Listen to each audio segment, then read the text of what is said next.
So when did you know for sure that that's exactly what you wanted to pursue? I never set out to be a journalist. I actually wanted to be a veterinarian or a dance teacher. I know two completely like different spectrums, but I've been dancing since I was like 3 years old. And then I've always had a love and appreciation for environmental science and animals. But writing was always something that I did kind of on the side ish. Like whenever there was an English class and there was a creative writing assignment, I would always lose my mind because I knew that I would blow it out of the water because I was just such a good writer. But I never thought that writing could actually be a career, because when you hear writing, you think that you're either going to be an author or you're going to be a teacher. And I didn't want to do either of those. I kind of just liked the idea of writing, so I didn't really see it as a career. And once I got to Spelman, I enrolled as a biochemistry major, and I started taking all these science classes and math classes, and I failed pretty much all of them. And it wasn't because I didn't understand the curriculum. It wasn't because I didn't get it.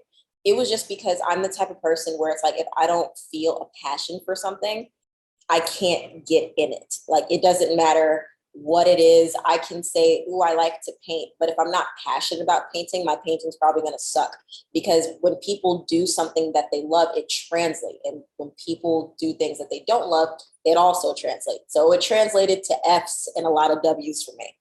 When I came home from winter break, I had to sit down with my parents, and we went down to Buffalo Wild Wings, and I'll never forget this day. And I was so nervous to tell my parents that I was failing my classes. Like, God, they're spending so much money for me to go to Spelman, and I'm failing like everything.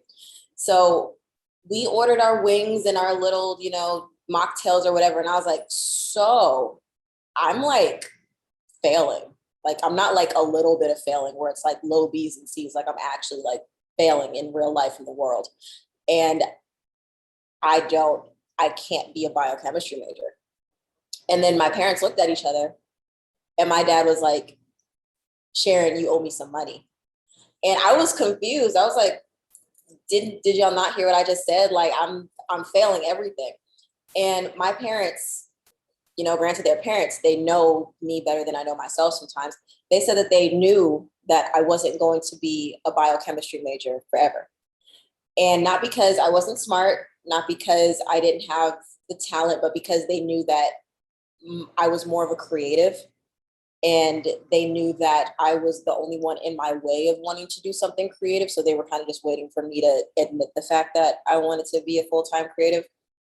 And they asked me what I wanted to do, and I said I wanted to be a writer. I didn't know what type of writing, but as long as I could write, that's what would make me happy. And my mom said, I'm not paying nearly $50,000 a year for you to go to the top HBCU in the country and just for you to write.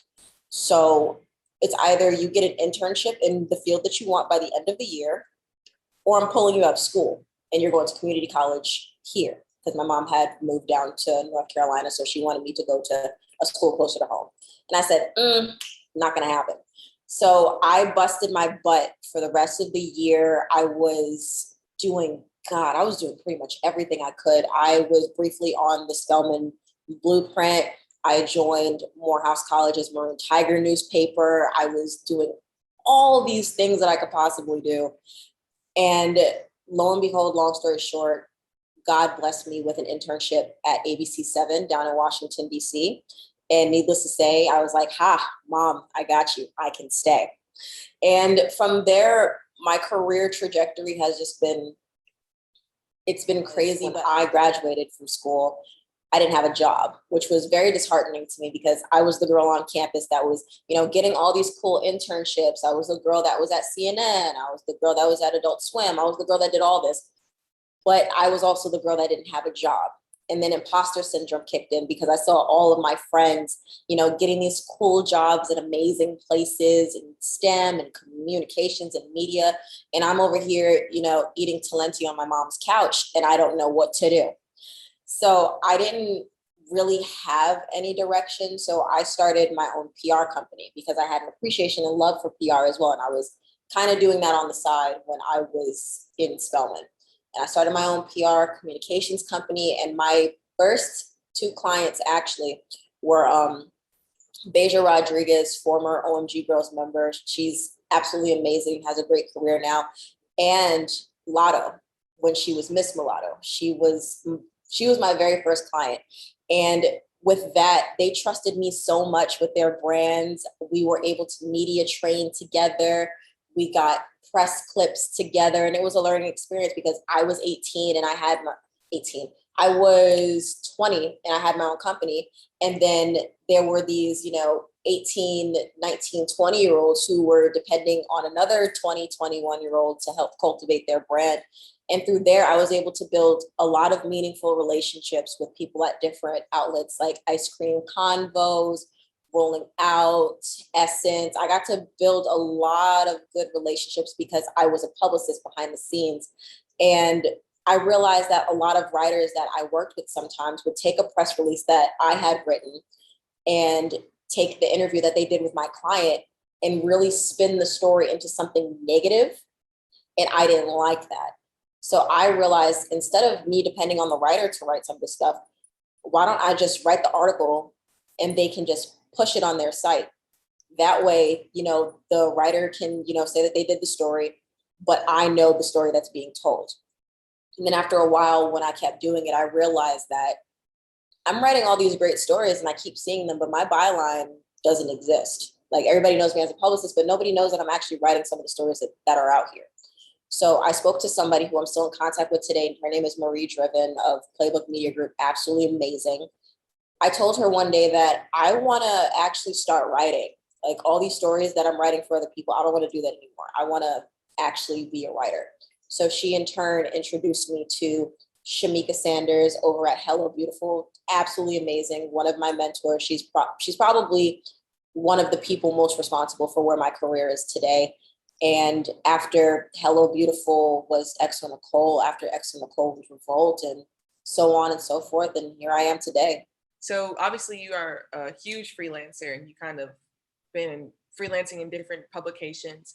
So what advice would you give to an aspiring journalist who wants to become a freelancer?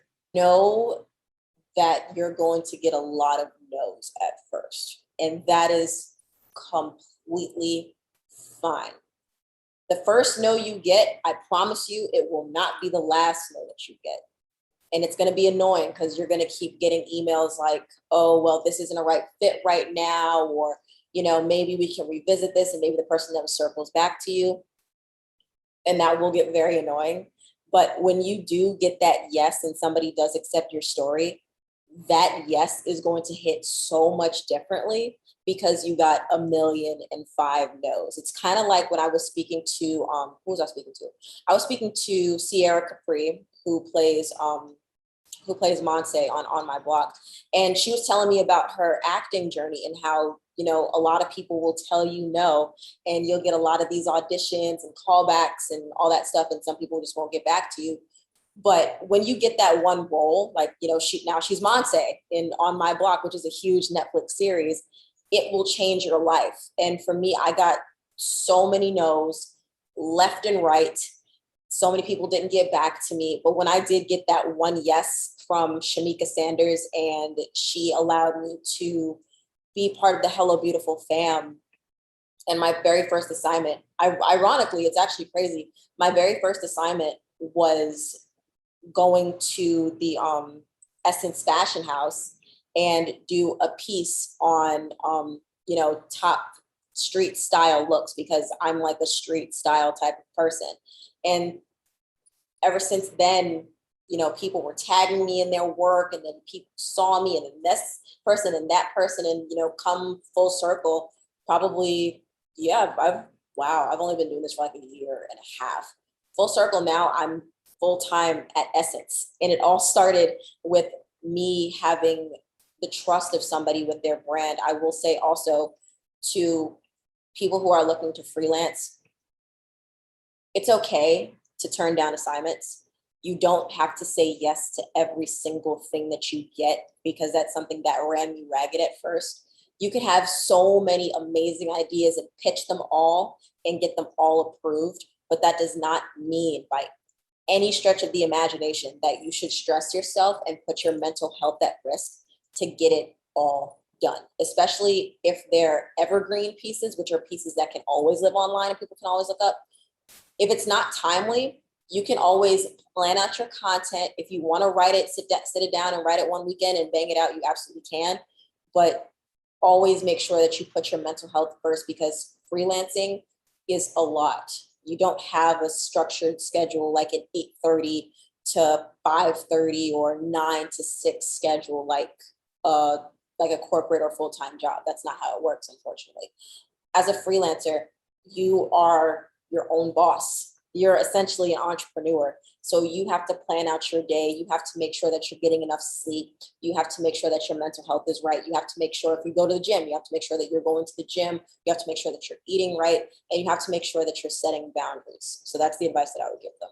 One thing, obviously, in our kind of era, I wouldn't even say generation because it's multi-generation. In our Yeah. era is the prioritization of mental health, right? So that's something that I know is really important to you.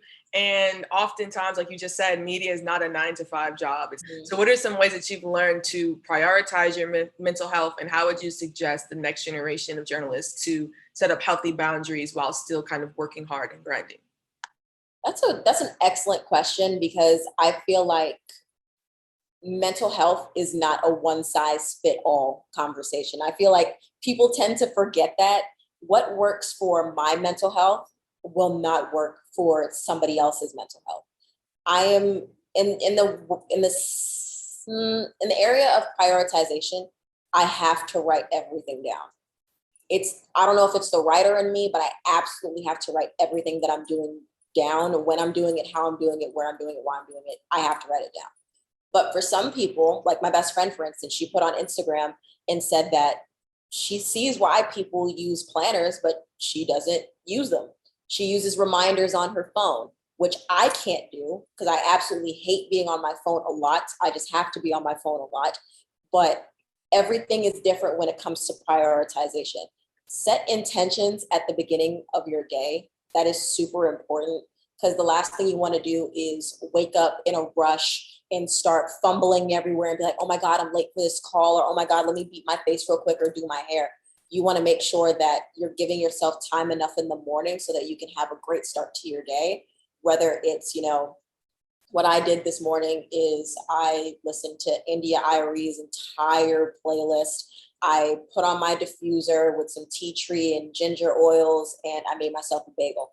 That it can be as simple as that, but make sure that you give yourself time, give yourself grace in the morning. If you like to take long showers, give yourself that nice long shower time. But it starts with you, and you can't prioritize anything else in your life if you don't prioritize yourself.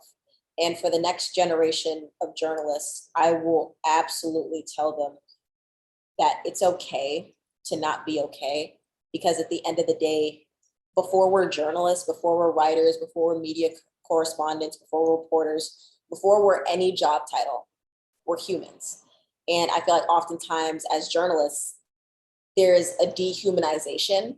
And oftentimes people believe that, we're just these automated machines that are just cranking out interviews left and right. And that happened to me when I was at the peak of my freelancing stage. I was throwing out interviews with Taraji P. Henson, Debbie Allen, Ryan Destiny, so many different people.